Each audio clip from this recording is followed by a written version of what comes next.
कहती है उसने हमारी चंगाई के लिए कोड़े खाए। क्यों खाए यीशु ने कोड़े? कि ताकि उसके कोड़े खाने से हम चंगे हो जाएं। तो जब आप चंगाई ले लेते हो तो यीशु को पुरस्कार मिलता है कोड़े खाने का। अगर उसने कोड़े खाए और आप अभी भी बीमार हो तो उसका कोड़ा खाना व्यर्थ है, मगर उसने कोड़े इसीलिए खाए कि ताकि आप बीमारी में ना रहो। मेरे पीछे बोलो, बीमारी मेरा प्रतिफल नहीं है, चंगाई मेरा प्रतिफल है। आमीन। और मैं आज आपको सिखा रहा हूं कैसे लेना है। ये मीटिंग खत्म भी हो जाएगी, मैं चला जाऊंगा, मगर उसके बाद भी आप उसके वचन से जो चाहे वो ले सकते हो, क्योंकि सब कुछ परमेश्वर के वचन में है। क्योंकि मैंने आपको कल भी सिखाया था, आदि में क्या था? आदि में क्या था? वचन किसके साथ था? और वचन ही, हालेलुया।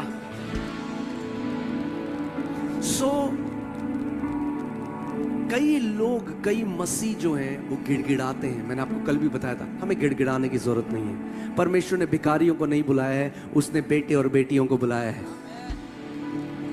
बोलो, मैं बेटा और बेटी हूं। मतलब बेटा हो तो बेटी बोलो, नहीं बेटा हो तो बेटा बोलो, बेटी हो तो बेटी। आमीन। कोई ऐसा है यहां पे माँ बाप कि आप अपने बच्चे को कुछ सिखाने को उसको कैंसर डाल दो, उसको बीमारी डाल दो? है कोई माँ बाप यहां पे? नहीं। और यीशु ने कहा, जब तुम बुरे होकर अपने बच्चों के साथ उन्हें अच्छा करना जानते हो। आप जानते हो रांची का कोई मर्डरर भी होगा ना, सबसे गुंडा मर्डरर, जो जितने खून कर दिए होंगे उसने, मगर घर आएगा और उसका बच्चा बीमार होगा ना तो उसका दिल धड़केगा अपने बच्चे के लिए। तो अगर जो क्रिमिनल है, जो बुरा है, जब वो अपने बच्चे से ऐसा प्रेम कर सकता है तो कितना ज्यादा वो परमेश्वर आपसे प्रेम करेगा जो स्वयं प्रेम है। हमें उसके दिल को जानना बहुत जरूरी है। कई लोगों को आज लगता है बीमारी परमेश्वर देता है। अरे बीमारी परमेश्वर देता नहीं, उसने कोड़े खाए कि आप बीमारी से मुक्त हो जाओ। यीशु ने कहा, चोर इसलिए आया, शैतान इसलिए आया कि चोरी करे, नाश करे और घात करे, मगर मैं इसलिए आया कि तुम जीवन पाओ और बहुतायत का जीवन पाओ। जहां कहीं यीशु गलील में चलता और फिरता था, वो बीमारों को चंगा करता था। मैंने आपको कल भी बताया, मैं 19 साल में मर जाता अगर यीशु को न जानता। और जब यीशु ने मुझे बुलाहट दी, मैं एक नौकरी करता था, बहुत अच्छी सैलरी थी। मैं 2011 की बात बता रहा हूं। उस समय में मैं 1 लाख से ऊपर कमाता था। आज मैं बहुत कंफर्टेबल लाइफ में और मेरी वाइफ की होती, हम दोनों काफी अच्छी सैलरी कमाते थे। मगर जब यीशु ने मुझे बुलाहट दी और उसने मुझे अपनी सेवा के लिए बुलाया, तो मैंने दर्शन में उसको देखा और उसने मुझसे बात करी और कहा, मेरे बेटे जा और बीमारों के लिए प्रार्थना करना और मैं उन्हें चंगा करूंगा। और उनसे कहना कि चंगाई मेरे प्रेम का प्रगटीकरण है। चंगाई क्या है? उस परमेश्वर के प्रेम का प्रगटीकरण है।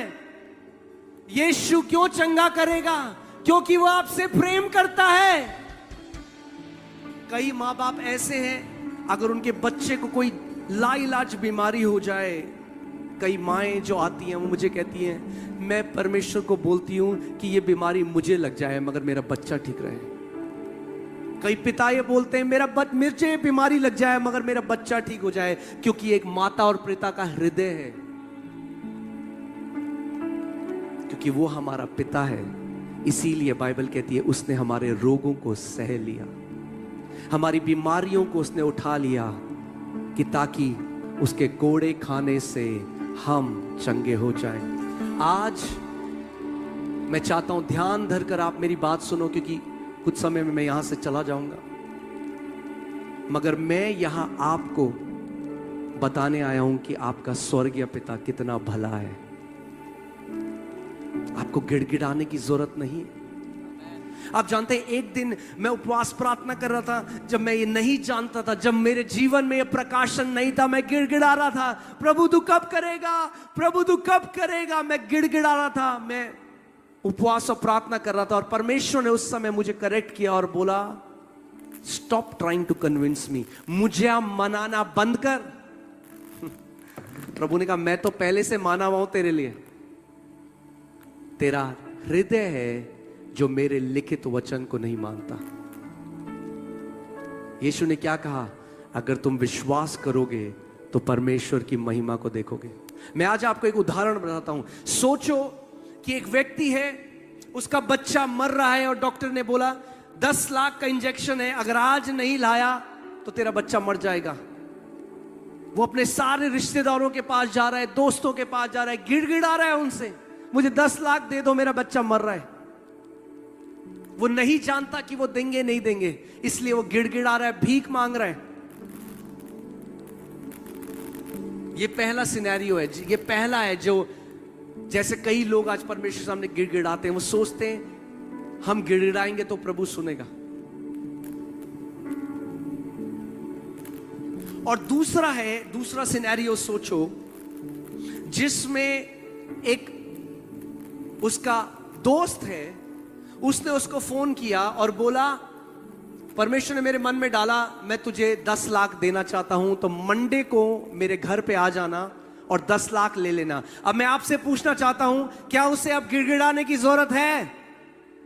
मुझे आपकी आवाज नहीं आई। क्या उसे गिड़गिड़ाने की जरूरत है? क्यों? क्योंकि उसके दोस्त ने उसे प्रतिज्ञा दे दी है। अरे, इंसान की प्रतिज्ञा तो फेल हो सकती है, परमेश्वर की प्रतिज्ञाएं कभी फेल नहीं हो सकती। और उस परमेश्वर ने अपने वचन में 8000 प्रतिज्ञाएं आपके लिए रखी हैं। तो अब मैं क्यों गिड़गिड़ाऊं? मैं उसकी प्रतिज्ञा में अड़िग खड़ा हो जाऊंगा और मैं उसको सबसे पहले विश्वास करके अपना लूंगा।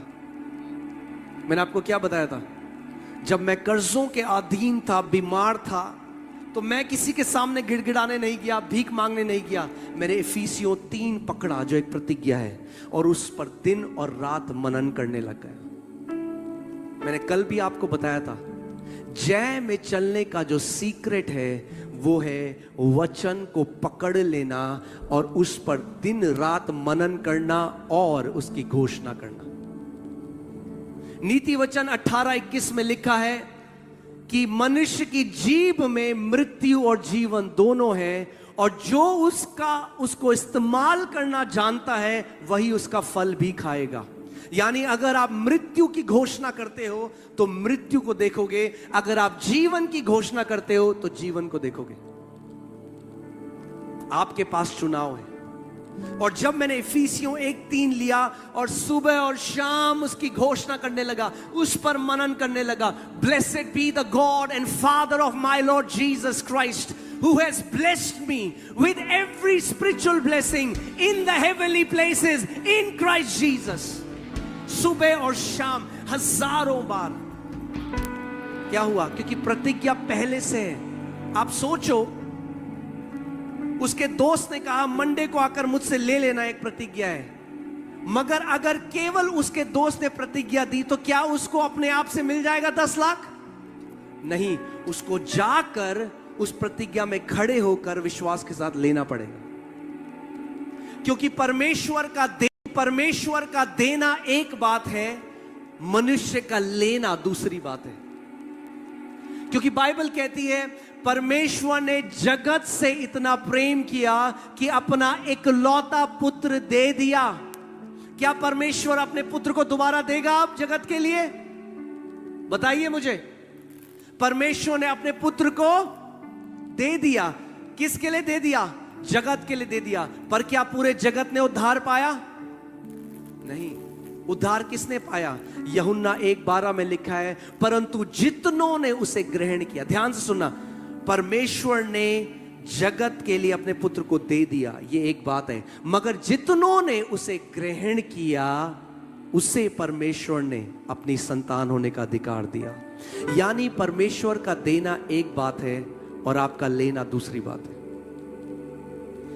केवल क्योंकि वचन में लिखा है यह आपके साथ ऑटोमेटिकली पूरा नहीं होगा। आपको उस पर विश्वास मिलाकर, उसको पकड़कर उस प्रतिज्ञा में खड़ा होना पड़ेगा, उस पर मनन करना पड़ेगा, उसकी घोषणा करनी होगी। और जब आप वो घोषणा करने लग जाओगे तो जो प्रतिज्ञा लिखी है हां और आमीन के साथ आपके जीवन में पूरी हो जाएगी। उसका वचन कहता है परमेश्वर की सारी प्रतिज्ञाएं उसकी तरफ से हां और आमीन है। God cannot say no to a promise he has already said yes to. परमेश्वर एक प्रतिज्ञा को ना नहीं कह सकता जिसको पहले से उसने हां कह दिया है। वो बदलने वाला नहीं है। अगर उसने कह दिया है तो वो प्रतिज्ञा आपकी है और उस प्रतिज्ञा को पकड़ लो। मेरा दिल टूटता है, मैंने आपको कल भी बताया था, जब मैं मसीहों को देखता हूं जो कोई बेच रहा है, खरीद रहे हैं तेल, सारी चीजें, क्यों? क्योंकि ज्ञान नहीं है वचन का। कोई भी आपको बेवकूफ बना देता है, कोई भी आपसे पैसा मांगता है, आप पैसा दे देते हो। अरे जानो कौन हो तुम? अरे उस राजा के बेटे और बेटियां हो। अधिकार है आपके पास, हर एक व्यक्ति के पास जो यीशु का है, आपके पास अधिकार है।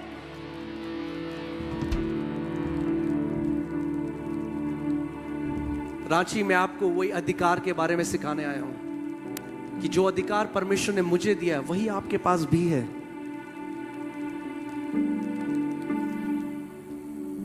जानो वो परमेश्वर पिता कौन है। आमीन। उसके वचन का आदर करो। जो उसके वचन का आदर करता है परमेश्वर उसको महान चोटियों में बिठाता है। मैंने आपको कल भी बताया था, एक ज्योतिषी ने मेरे ऊपर भविष्यवाणी करी थी।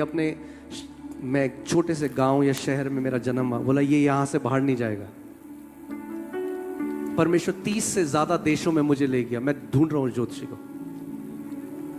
क्यों?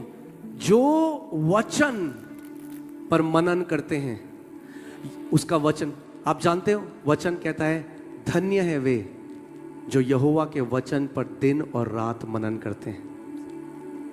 वो उस वृक्ष के समान है जो बहती हुई नदी के किनारे पे रोपा गया है। उसके पत्ते कभी मुरझाएंगे नहीं और जो कुछ वो मनुष्य करेगा उसमें वो सफल होगा। कितने लोग चाहते हैं कि जो कुछ मैं करूं उसमें सफल हूं?